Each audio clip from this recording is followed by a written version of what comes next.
And we're joined now by the leader of the Liberal Democrats, Tim Farron. Welcome back to the programme. Now, the Lib Dems were the only major party to contest this election. The Tories didn't have a candidate. Labour stood in name only. This was a referendum on Zac Goldsmith. That's it. No, I don't think so. It felt to me that it was what the electorate chose it was going to be. I think it's possible that Zac's mayoral campaign prized away a few of his supporters, but I think broadly speaking, it was about Brexit. It was about which the he was in favour and his constituency was against. But what was very interesting as well, we think a third.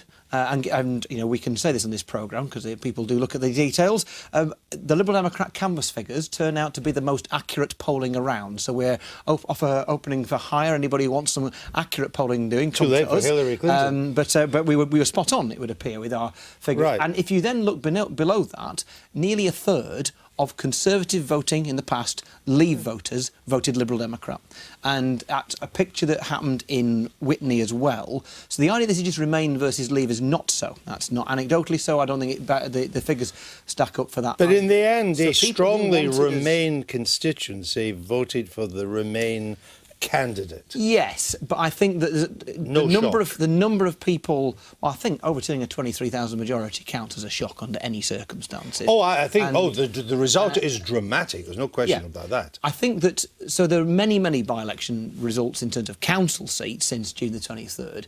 23 of them Liberal Democrat gains, 13 of them were in Leave areas. And like I say, hundreds and hundreds, probably thousands of Tories who voted Leave in June voted for Sarah Olney, the Liberal Democrats, yesterday. Sarah Olney told me in the small hours of this morning that she will vote against Article 50 when it comes to the Commons, even if the government promises a second referendum.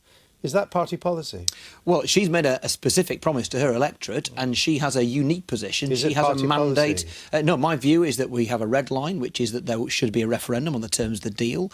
If the government were to accept that, then yes, we'd vote for Article 50. If they don't, we would vote against it. But Sarah's in a very peculiar position. She is somebody who's got her mandate on the basis of saying she voted against Article 50 since the referendum. I think she's in a very special position. What is the logic that's good. of voting against Article 50? If the country voted as it did on June the 23rd, and if, I doubt it will happen, but if the government promises you a second referendum, on what possible basis could you vote against Article 50?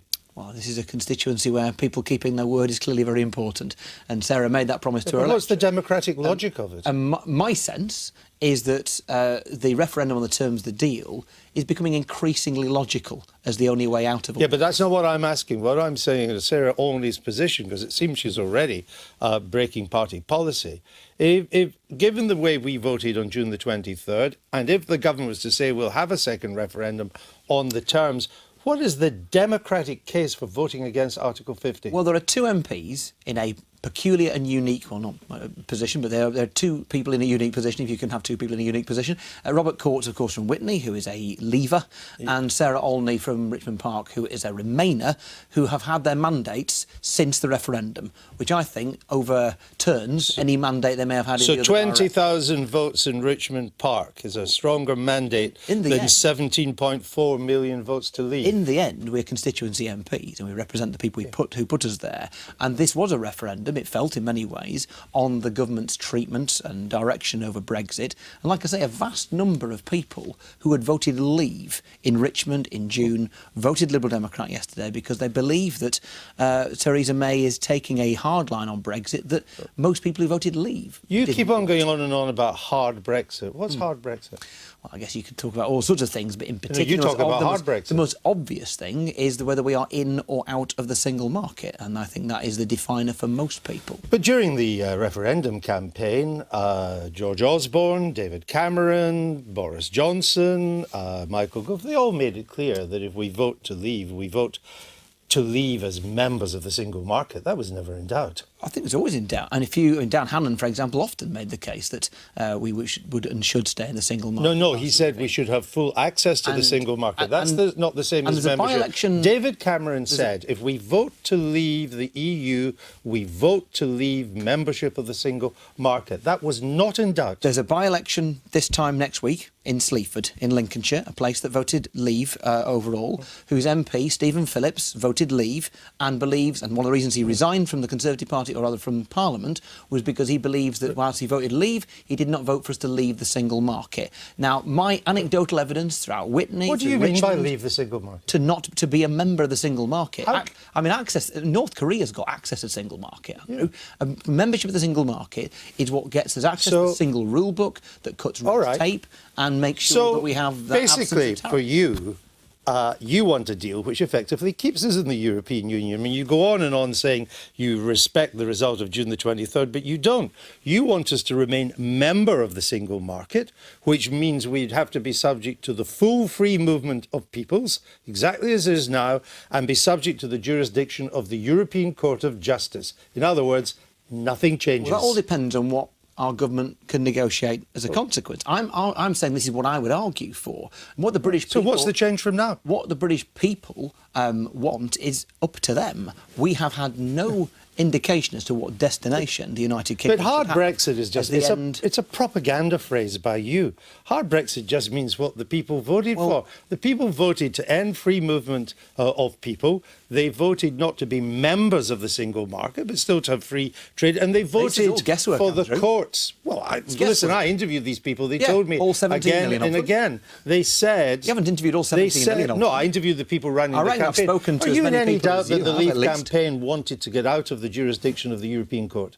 Well, ask them. Ask the 17.5 million people who voted Leave for different reasons. And in the end, what we discovered yesterday in Richmond Park, what we discovered in Whitney a few weeks ago, is that there are millions of people. Stephen Phillips, former Conservative MP, is you mentioned the him. Example of millions of others who voted to leave. I totally respect that, and voted or believe. No, you've mentioned him. Stick with the issues, because it's your position. It's your position I'm here to interrogate, not Mr. Phillips. But you're making all sorts of assumptions that you know how I'm not. Voted I'm not. And don't misrepresent me. What I'm saying is the people who ran the Leave campaign I interviewed, and they were clear that we could no longer be members of the single market. They wanted to end freedom of movement. Where was the manifesto? They wanted the European Court no longer to have jurisdiction. They said it again and again. Where was the Leave manifesto? You don't want any of that to happen.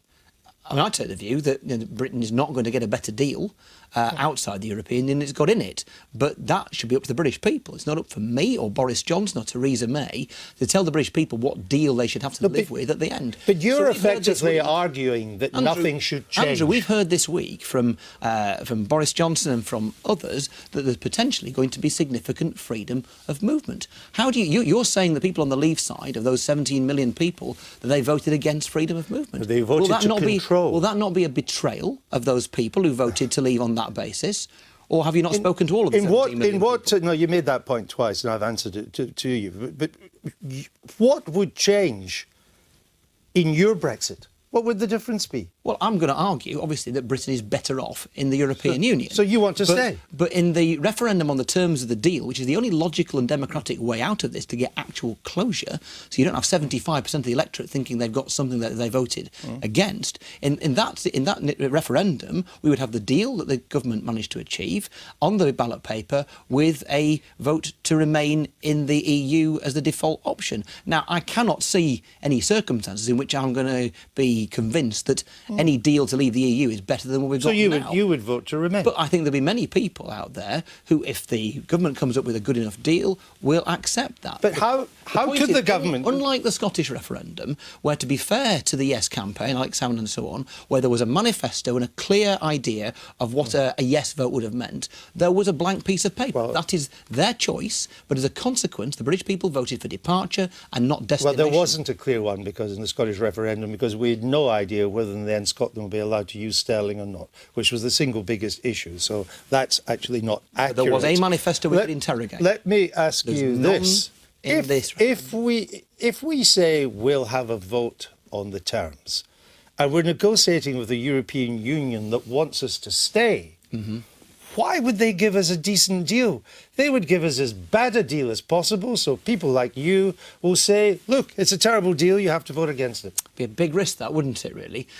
In both directions. But in the end, I can't speak for EU negotiators. I can speak as a parliamentarian trying to make sure that our government gets the best deal possible for right, but confront the British people. logic of what I've just put to you. The EU wants us to stay. They're terrified of us leaving in case it sparks others to leave as well, a rush to the door. So you're now saying there'll have to be a vote on the deal itself. So it's clearly logical that the European leaders will say, right, give them as bad a deal as possible so they vote against it. I mean, you've highlighted the fact that we are in choppy waters and there isn't a perfect way out of all this. But the least perfect way out of all this is that you have a deal that, let's say, the 48% don't like and half of the 52% think is a betrayal of what they voted for. That is far worse. What we then end up then is a lack of consent for what goes next, a complete undermining of people's faith in democracy. Could you confront the point that I put to you? What incentive, if we're having a second referendum, would the European Union have to give us any kind of deal that was good? So if you talk to, as I do, the leaders of other European countries, 7 leaders of the other 27 countries are Liberals, talking to them, they are not without similar pressures domestically to us. The fact that there could be some change in movement, freedom of movement or other things, these potentially could happen. I think that the European Union may, for all that I think what's happened over Brexit is regrettable, I respect the result, it may...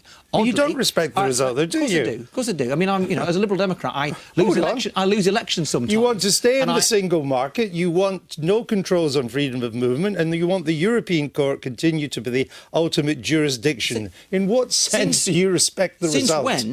Since when you lose an election, do you have to give up your principles and change what you think? I mean, Tom Watson and people in the Labour Party may be waving the white flag. I'm prepared to fight our corner, and that is a risk, but it's the right thing for our country. You want to reverse the result. What I'm wanting to make the point here is that there are people elsewhere in the European Union who I think are prepared to change quite significantly as a consequence of Britain's result. Now, that, in one sense, might be proving me wrong from the referendum campaign that happened 6 months ago. The British people might actually, through their vote, have achieved a better Europe as a consequence of all this. But it's not going to happen. Sounds a stretch, if the British people don't get their say. I have to say... What do you make of the Lib Dem position?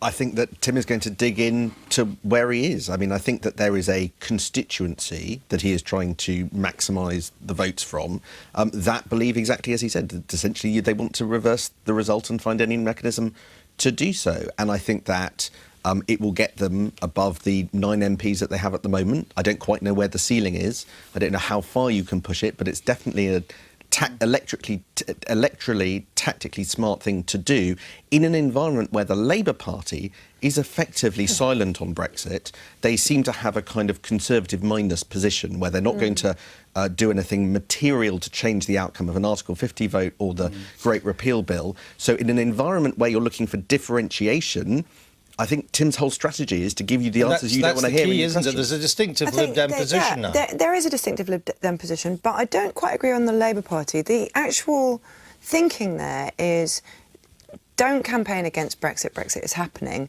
Campaign against but campaign for the Brexit that you want. So don't just concentrate on things that you don't want.